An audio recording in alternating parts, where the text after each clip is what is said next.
저에게도 또 여러분에게도 은혜가 될 수 있는 귀한 시간이 되었으면 좋겠습니다. 여러분, 조직에서 보면은 그런 어떤 리더가 의견을 제시를 했을 때 또는 어떤 계획을 세웠을 때 이런 계획에 의견에 잘 따라주는 순종하는 모습을 보이면은 어떻습니까? 그 조직이 잘 돌아가겠죠.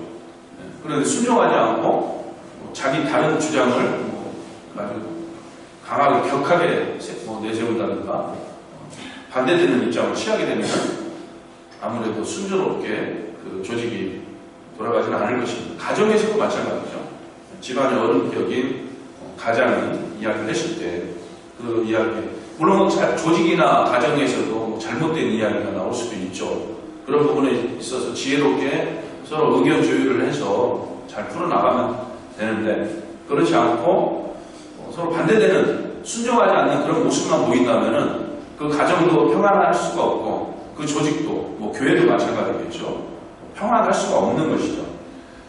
그러면은 하나님 나라의 주인이신 우리 주님께서 계획하신 그 계획에 순종을 하면 어떻게 되겠습니까? 평안하겠죠. 하나님이 그 계획하신 그 계획에 우리 성도들이 순종하지 못하면 평안할 수가 없겠죠. 당연한 거잖아요. 그러면 여기서 하나 질문을 던져보죠. 하나님 말씀에 순종하고 계신가요? 순종하시면 아멘 해보세요. 아멘, 할렐루야. 우리 권사님이 제일 많이 순종을 잘 하시나 보다. 아멘, 제일 크게 하신 거 보시니까. 그건 당연한 거죠. 가정에서, 조직에서, 어디, 항상 사람들이 모인 곳에서 리더들이 이야기하는, 계획하는 그런 일들에 있어서 순종을 하게 되면은 당연히 평화로운 상황이 주어진 것처럼 하나님과의 관계 속에서도 주권자 되신 하나님의 그 계획하심 속에서 우리가 그의 계획하심에, 그의 뜻에, 그의 말씀에 순종하는 모습을 보인다면은 당연히 평안한 삶이 주어지게 되는 것입니다. 하나님과의 관계 속에서도 화목과 화평이 이루어지는 것이고 또 나의 삶이 하나님과의 그 관계가 좋으니까 당연히 화평이 평화가 이루어지는 그런 삶이 될 것이라는 것을 믿으시길 바랍니다. 네, 오늘 말씀은 여러분들이 많이 들어보셨을 거예요. 사울왕에 대한 내용의 말씀입니다. 사울왕이 하나님 말씀에 순종하지 않아서 왕권을 빼앗기는 그런 계기가 바로 오늘 말씀에서 나타납니다. 사무엘상 15장에서 그 내용의 말씀이 나와요. 하나님이 아말렉을 진멸하라라고 말씀하셨어요. 생명에 있는 것들은 사람이든 짐승이든 모두를 다 진멸시켜라 말씀하셨어요. 너무 잔인한가요? 다 죽이라고 하니까? 그런데 그만한 이유가 있었어요. 다 죽이라고 하는 이유가 있었어요. 그런데 이때 당시의 시대적인 상황을 보면은 이스라엘뿐만 아니고 우리나라도 마찬가지예요. 다른 전 세계의 그런 어떤 시대적인 상황을 들여다보면은 전쟁이 일어나면요 이렇게 진멸을 해요. 전멸을 시키는 거예요. 그러니까 하나님이 이스라엘 백성들에게 명령을 했다고 해서 하나님이 잔인하다 이렇게 평가를 하면 안 되는 거예요. 시대적인 상황이 그랬던 거예요. 그리고 이스라엘 백성을 너무나도 사랑하시기 때문에 진멸을 얘기하신 거예요. 그 내면적인 부분들을 우리가 들여다보게 되면은 그랬구나. 하나님을 충분히 이해할 수가 있는 것입니다. 하나님은 결코 악을 조성하시지도 않고 또 인간을 죽이시고자 작정하시고 그런 계획을 세우신 분이 아니시라는 거예요. 이 사실을 믿으시기 바랍니다. 자, 아말렉을 진멸하라 명령을 하셨는데 사울은 어떻습니까? 사울왕은 순종하지 않았죠. 순종하지 않으니까 왕권을 빼앗기게 되는 것입니다. 오늘 15장 9절 말씀을 보면은 우리 함께 읽어보겠습니다. 9절 말씀. 사울과 백성이 아각과 그의 양과 소의 가장 좋은 것 또는 기름진 것과 어린 양과 모든 것을 남기고 진멸하기를 즐겨 아니하고 가치 없고 하찮은 것은 진멸하니라. 하나님이 아말렉을 진멸하라 명하셨는데 사람이든 짐승이든 호흡이 있는 모든 것들을 진멸하라고 했는데 사울왕이 진멸하지 않아요. 진멸하기를 즐겨하지 아니하라. 그러면서 가치 없고 하찮은 것만 진멸해요. 병든 가축들, 별 볼 일 없는 그런 노인들이라든가 몸이 불편한 그런 사람들만 죽이는 거예요. 그런 모습을 하나님께서는 그렇게 불순종하는 하나님 말씀에 불순종하는 그 사울의 모습을 보고 하나님은 그를 악하게 여기셨어요. 사울왕을 악하게 여기셨어요. 19절 말씀 15장 19절 말씀에 우리 같이 한번 읽어보겠습니다.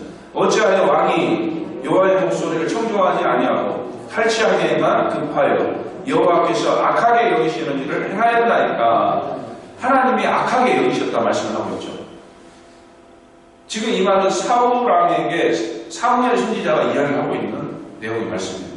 이 말을 들은 사울왕은 무엇이라고 핑계를 대느냐. 15절에서 이렇게 말씀합니다. 하나님 여호와께 제사하여 양들과 소들 중에서 가장 좋은 것을 남기며. 하나님이 진멸하라고 했는데 진멸하지 않고 하나님께 제사를 하나님께 드리려고 좋은 것을 남겨뒀습니다 라고 이야기합니다. 여러분 어떻게 생각하세요?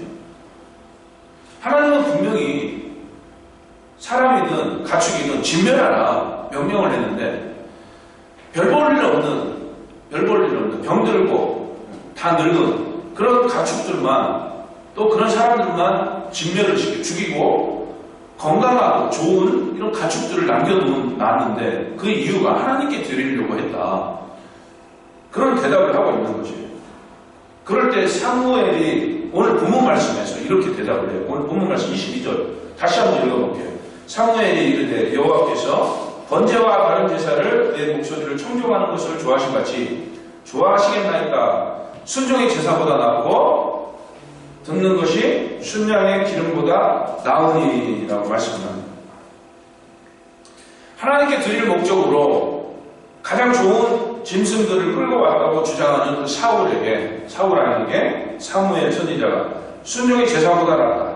듣는 것이 순양의 기름보다 낫다라고 말씀을 하고 있어요.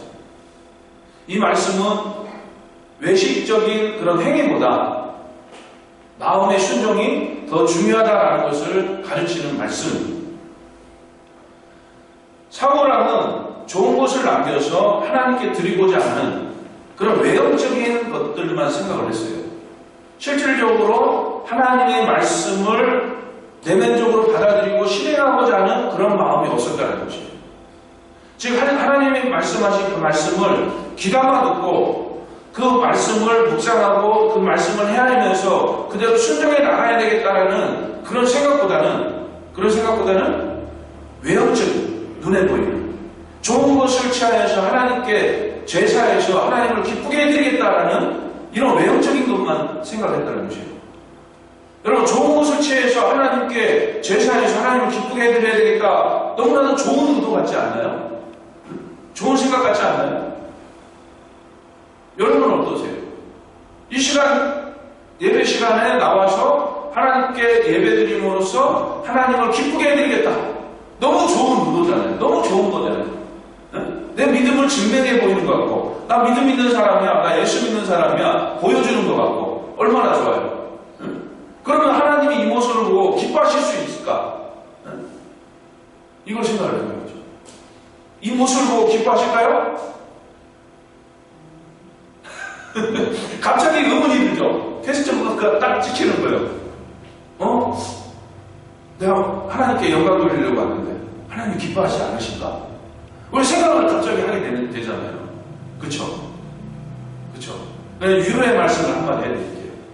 여러분들이 하나님 말씀에 순종해서 이 자리에 와서 예배하고 있다는 것을 믿으시길 바랍니다. 그러면 이제 위로가 되죠. 그러나 정말 이거를 진지하게 한번 생각을 해봐야 돼요. 사울왕은 하나님을 기쁘게 해드리고자 하나님 말씀을 하셨지만은 이제 내 생각에 그거보다는 좋은 것을 구별해서 좋은 것을 취해서 그것을 하나님께 제사드리면 하나님이 기뻐하실 거 아니냐 생각을 하고 하나님 말씀을 그대로 순종하지 않고 자기의 생각대로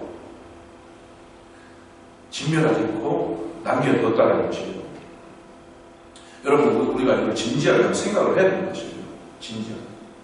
그런데 사무엘이 책망을 했지 않습니까? 아니다. 뭐라고요? 순종이 제사보다 낫다. 순종이 제사보다 낫다. 그리고 듣는 것이 순양의 기름보다 낫다. 하나님의 말씀을 듣는 것이 순양의 기름. 순양의 기름은 기름을 태워서 하나님께 제사하는 그걸 이야기하는 거예요. 그 제사보다 하나님의 말씀을 듣고 또 순종하는 것이 제사보다 낫다. 그 말씀을 지금 하고 있는 거예요.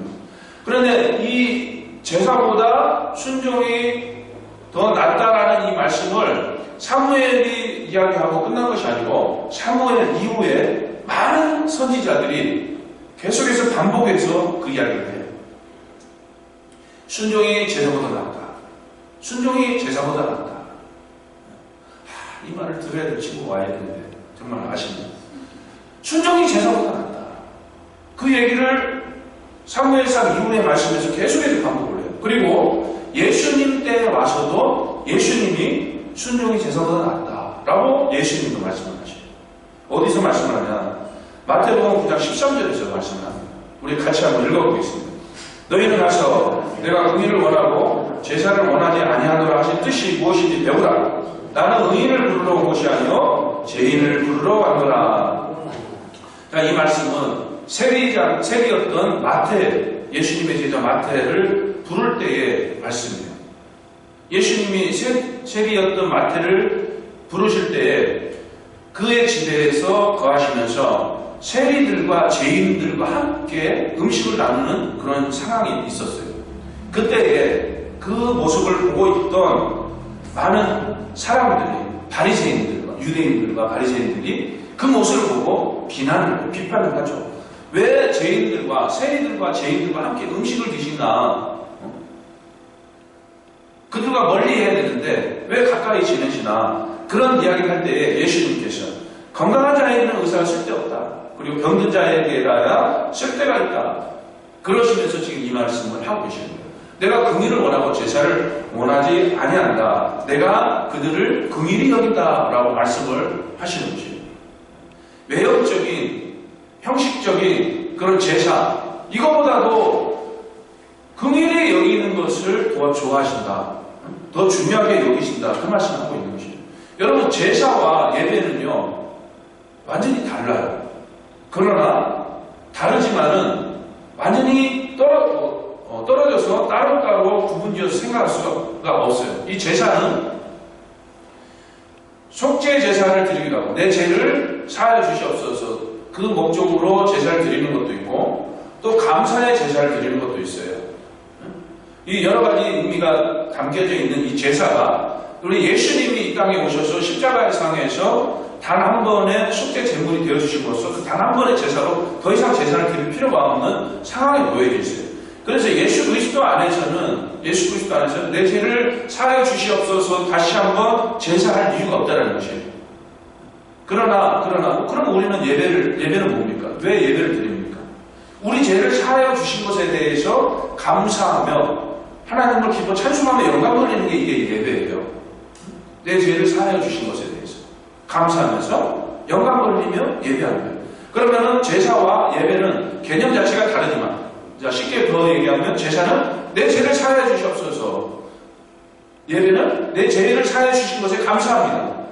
완전히 다른 거잖아요. 그러나 떨어질 수 없는 부분들이 있다는 것이죠. 그래서 제사의 그 연장선상에서 예배를 생각할 수 있는 것이에요. 그러면 순종이 제사보다 낫다라는 것이 순종이 예배보다 낫다라는 결과로 이어질 수 있는 거잖아요. 그렇죠?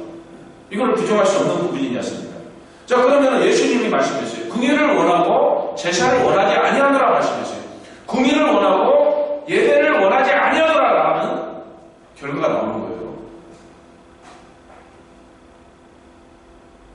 죄인들과 세리들은 어떤 임무를 드렸습니까? 로마 제국의 속국으로 있었던 그 이스라엘 백성들에게 세금을 걷는데 로마 나라에서 정한 그 세금보다도 더 많이 벌어요. 폭리를 취하는 거예요. 그러니까 죄인이에요, 죄인. 유대인들에게 손가락질 당하고 비난의 대상이에요. 같이 어울리지 않아요. 나쁜 놈 취급을 하는 거예요. 그런 세리들이었고 또 죄인들, 죄를 짓고 손가락질 받는 그런 죄인들과 함께하고 있는 그 예수를 보고 바리새인들이 이해가 안 되는 거예요. 일반적인 사람들, 우리들도 이해가 안 되잖아요. 저렇게 나쁜 사람들과 왜 어울리지? 이해가 안 되잖아요. 근데 그럴 때 예수님이 나는 긍휼을 원하고 제사, 예배를 원하지 않는다. 이 말씀은 뭐냐? 지금 이 예배하는 것보다도 더 중요한 것이 긍휼히 여기는 마음을 이야기하는 거예요. 우리가 하나님께 긍휼함을 받았잖아요. 그래서 기독교는 뭐 사랑의 종교다, 뭐 최후의 종교다 여러 가지 이야기가 있지만 긍휼의 종교다라고 그런 이야기도 있습니다. 하나님으로부터 내가 긍휼함을 받았어요. 긍휼함을 받았기 때문에 예수 그리스도의 그 속죄 그 제사로 인하여서 내가 제사를 받은 거예요. 그렇기 때문에 내가 긍휼히 여김을 받았기 때문에 나도 내 삶 속에서 긍휼히 여기는 삶을 살아야 되는 것이에요. 그리고 끊임없이 하나님께 내가 나를 긍휼히 여겨주시옵소서 간구하고 바라는 그런 삶이어야 되고 내가 받은 그 긍휼함을 통하여서 많은 이들에게 긍휼을 베푸는 삶을 살아야 된다는 것이에요. 이게 하나님께서 원하시는 것이고 예수님께서 친히 세리와 죄인들과 함께 음식을 잡수시면서 보여주셨던 모습이라는 것이에요. 이 모습이 우리 삶 속에서 나타나야 되는 것이에요. 이게 바로 하나님이 기뻐하시는 순종이라는 것입니다. 이 사실을 믿으시길 바랍니다. 그리고 예수님이 또 마태복음 12장 7절에서도 또 제사보다 더 나은 것을 이야기합니다. 같이 한번 읽어보겠습니다. 나는 자비를 원하고 제사를 원하지 아니하노라 하신 뜻을 너희가 알았더라면 무죄한 자를 정죄하지 아니하였습니다. 자, 이 말씀은 안식일에 밀밭길을 지나가다가 제자들과 함께 지나가다가 제자들이 너무 배가 고픈 거예요. 배가 고프니까 제자들이 이삭을 뜯어서 입에 넣고 먹었어요. 씹어서 먹었어요. 이 모습을 또 바리새인들이 또 어떻게 또 봤네요. 그 잠깐의 순간에. 그러다니까 또 이제 그 거리가 되는 거잖아요. 거리가 되니까 바리새인들이 또 그걸 가지고 뭐라고 하는 거예요. 왜 안식일에 왜 이삭을 잘라서 먹느냐? 왜 도둑질 하느냐? 지금 그 말을 하고 있는 거예요. 그럴 때 예수님이 나는 자비를 원하지 제사를 원하지 아니한다 라고 말씀을 하고 있는 거예요. 나는 긍휼을 원하지 제사를 원하지 않는다. 예배를 원하지 않는다. 그 말과 똑같은 거예요. 우리는 자비를 받았잖아요. 주님으로부터 자비를 받았어요. 죄가 있음에도 죄를 묻지 않는 그 자비함을 받았어요. 그 자비를 우리도 삶 속에서 나타내야 된다는 것이죠. 자, 배고픈 자에게 자비를 베풀지 않고 율법 그 기준에 맞춰서 그 형식적인 그 율법의 기준에 맞춰서 예수님을 또 제자들을 핍박하는 이 바리새인들에게 나는 자비를 원하고 제사를 원하지 않는다 라고 말씀을 하고 있어요. 그리고 또 하나가 또 있어요. 세 번째 마태복음 5장 23절과 24절 말씀에서 말씀을 합니다. 우리 같이 한번 읽어보겠습니다.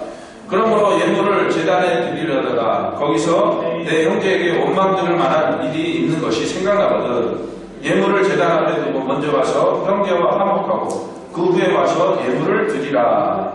아멘. 먼저 와서 화목하고 그 후에 와서 예물을 드리라 말씀을 해요. 이 말씀은 뭐냐? 회개와 화평을 말씀하는 것이죠. 형제와 다툼이 있었어요. 누군가에게 해를 끼치는 그런 일이 있었어요. 우리 삶 속에서 이런 일들이 비일비재하게 나타나지 않습니까? 여러분 이런 일이 없어요? 나도 모르게 은연중에 누군가에게 상처를 줄 때가 있잖아요. 그리고 다툴 때가 있잖아요. 이런 다툼이나 어떤 상대에게 피해를 입혔을 때에 예물을 드리러 왜 옵니까? 예배하기 여기서 오잖아요. 예배하면서 예물을 드리잖아요. 하나님께 제사하면서 예배를 드렸잖아요. 과거에. 즉 먼저 회개와 화평이 이루어진 후에 예배를 하라. 지금 그 말씀을 하고 있는 것이에요. 그러면서 예배보다 제사보다 화평, 화목을 더 중요시 여긴다고 말씀을 하고 있습니다.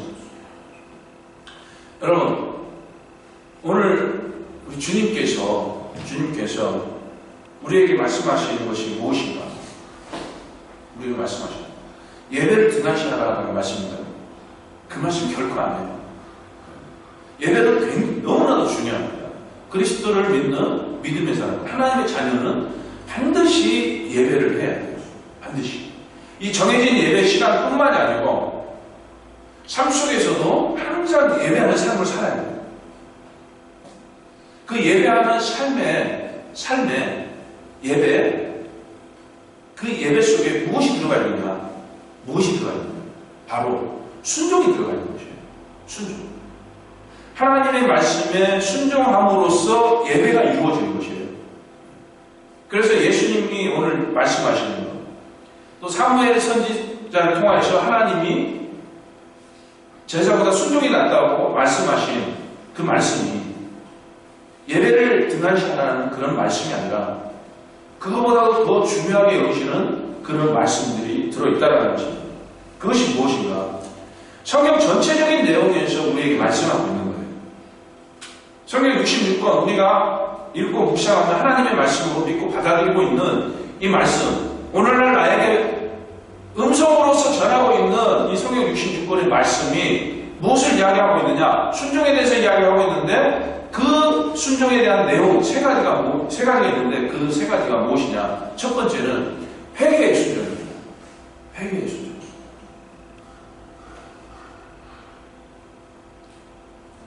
제사하는 이유가 뭐예요? 내 죄를 속죄하기 위해서 제사를 했단 말이에요. 내 죄를 회개하기 위해서 제사를 하고 있어요. 예수님이 또 성육신 하셔서 첫 공생의 사역을 시작을 하면서 첫 번째 전하신 복음이 무엇이냐? 회개의 복음이었어요. 회개하라 천국이 가까이 왔느니라 이 복음을 전하셨어요.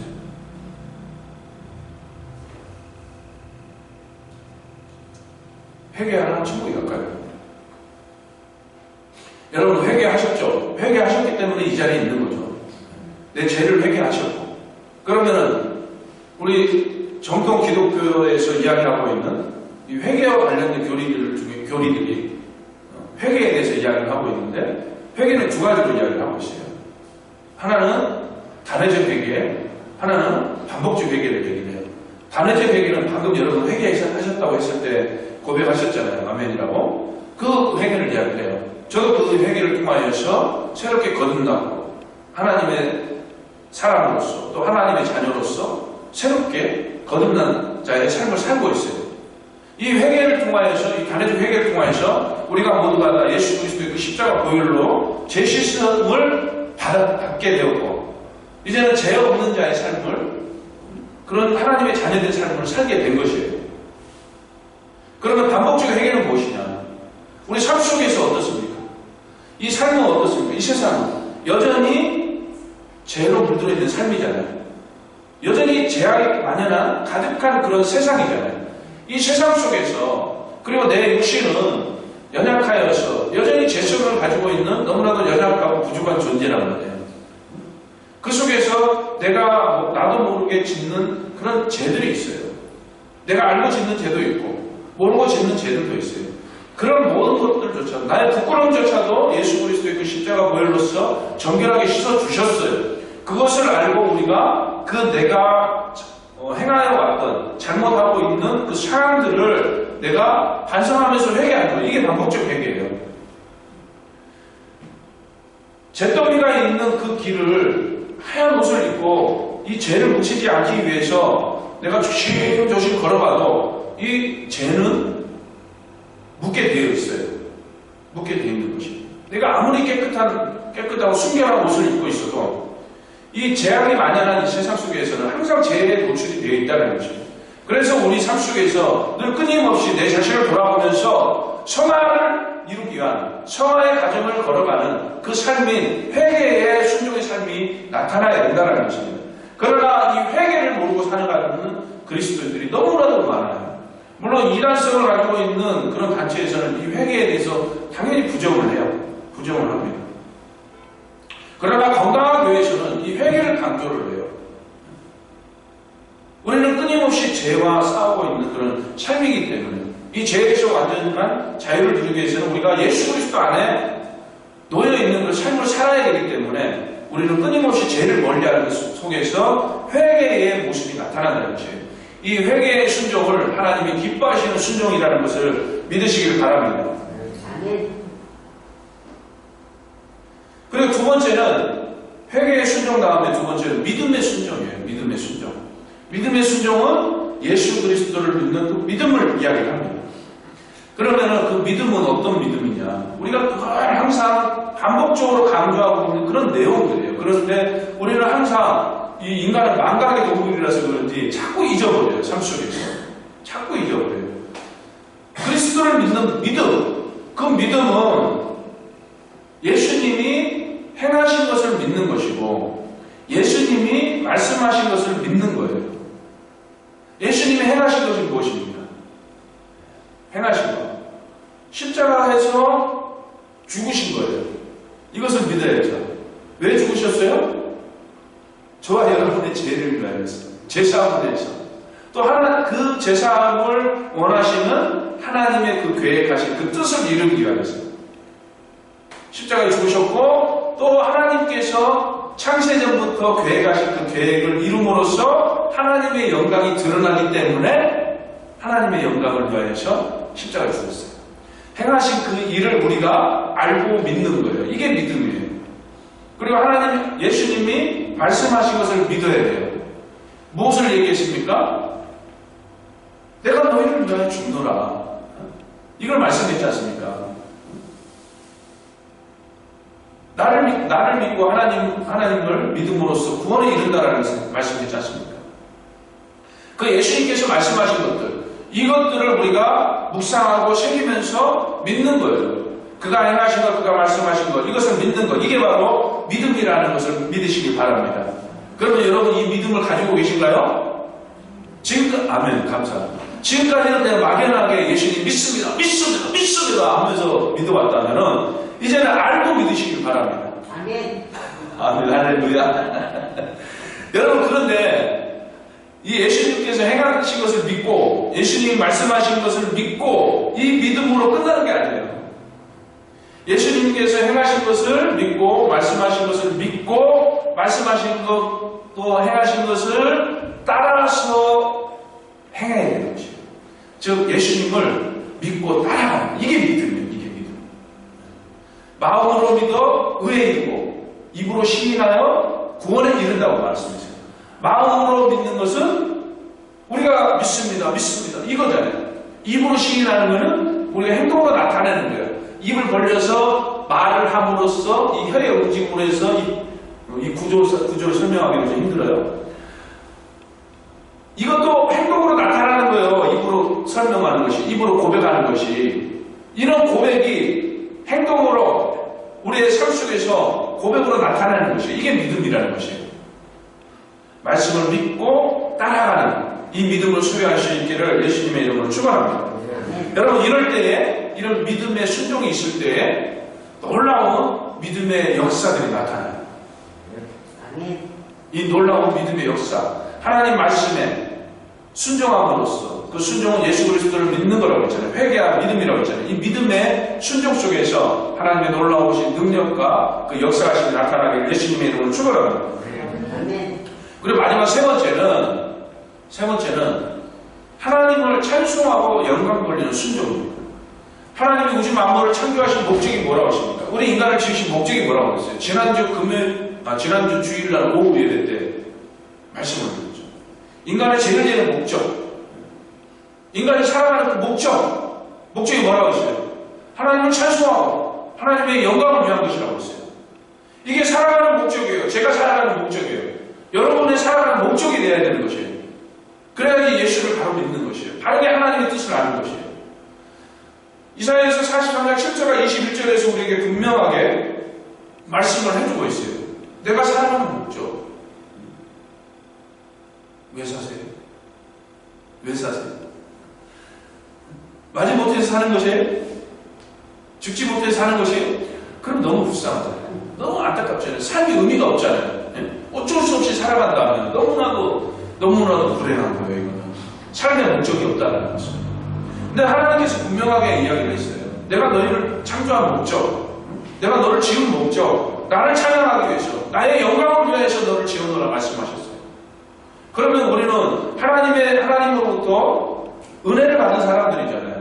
자비함을 받았고 또 긍휼함을 받았어요. 그 사랑을 무한정한 그 사랑을, 정말 그 무엇과도 비교할 수 없는 그 무엇과도 견줄 수 없는 너무나도 놀라운 그 은혜를 받았어요. 그 은혜를 받은, 그리스도를 통해서 받은 그 은혜를 취한 우리는 어떤 삶을 살아야 됩니다. 하나님께서 원하시는 그 순종의 삶을 살아야 되는 것이에요. 그게 바로 하나님을 기뻐 찬송하는 것이죠. 또 하나님의 영광을 위해서 살아가는 것입니다. 이게 삶의 목적에 맞는 삶이고 또 그리스도인의 삶의 목적이 되어야 되는 것이에요. 그리고 우리는 천국 백성이지 않습니까? 천국 백성은 하나님을 찬송하고 하나님의 영광을 위해서 살아가는 것이에요. 여러분 이런 삶을 살고 계신가요? 하나님을 찬송하는 삶을 살고 계셔요? 하나님의 영광을 위한 삶을 살고 계셔요? 네. 아멘. 할렐루야. 여러분 이 자리에 예배하고자 오신 이 모습이 하나님의 영광을 위한 삶이고 하나님을 찬송하는 삶이에요. 그리고 그리스도를 믿는 믿음의 삶이고 또 회개의 삶이에요. 그 삶 속에서 이 삶 속에서 열매가 나타나는 것은 바로 이 열매예요. 열매.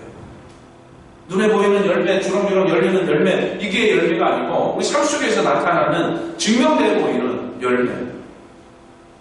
이런 열매가 더욱더 지금 이 순간만 나타나는 게 아니고 평생에 걸쳐서 이 열매가 풍성하게 나타나기를 예수님의 이름으로 축원합니다.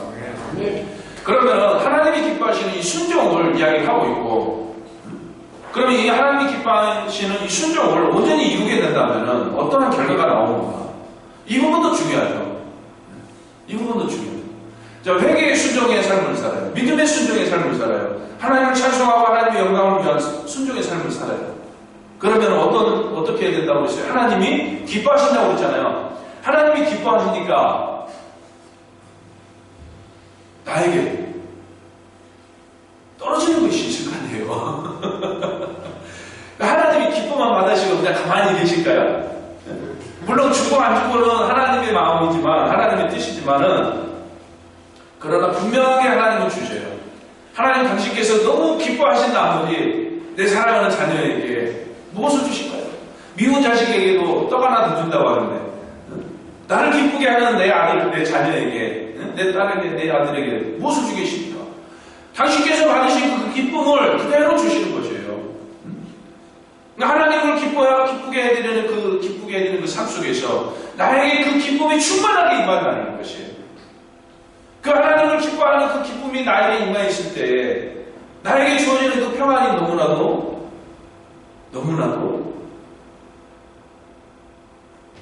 평안하다는 것이에요. 주님이 주시는 그 기쁨과 평안이 넘쳐난다는 것이에요. 어떻게 했을 때? 하나님을 기쁘게 해드리는 순종의 삶을 살았을 때.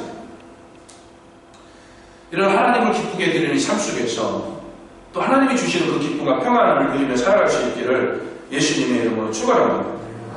그러니까 조직에서 리더의 의견이나 계획 등이 잘 따라주면은 그 조직은 평안하게 잘 돌아간다고 했어요. 가정에서도 마찬가지, 교회에서도 마찬가지, 어떤 조직이든 마찬가지예요.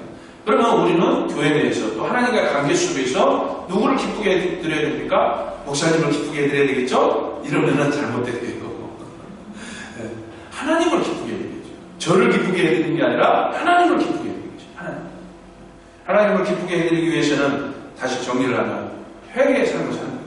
내가 정결해야 돼요. 내가 깨끗해야 돼요. 이것은 거룩을 이야기하는 것입니다. 죄와는 구별을 이야기해요. 세상과는 구별을 이야기해요. 완전한 거룩을 이야기하는 거예요. 그 거룩함 속에서 회개의 순종이 나타나는 것이죠. 또 그리스도를 믿는 그 믿음 뭐라고 했습니까? 예수님이 말씀하신 것을 믿는 것이고 예수님이 행하신 것을 믿는 것이고 그 말씀과 그 행하신 것을 따라서 나도 예수님을 닮아가는 이 믿음의 순종의 모습 속에 하나님이 기뻐하시고 또 내가 받은 그 은혜에 감사와 찬송과 영광을 돌리는 삶, 하나님을 찬송하고 하나님의 영광을 위하여 살아가는 이 순종의 삶, 이러한 삶이 하나님을 기쁘게 해드리는 삶이고 이러한 하나님을 기쁘게 해드리는 삶 속에서 하나님이 기뻐하신 그 기쁨이 나에게 충만하게 임하고 그 기쁨으로 말미암아 내가 평안한 삶을 살고 또 더 나아가서는 형통함까지 주어진다는 것입니다.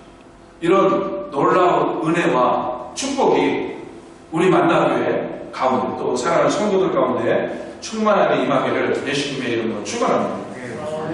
기도하시겠습니다.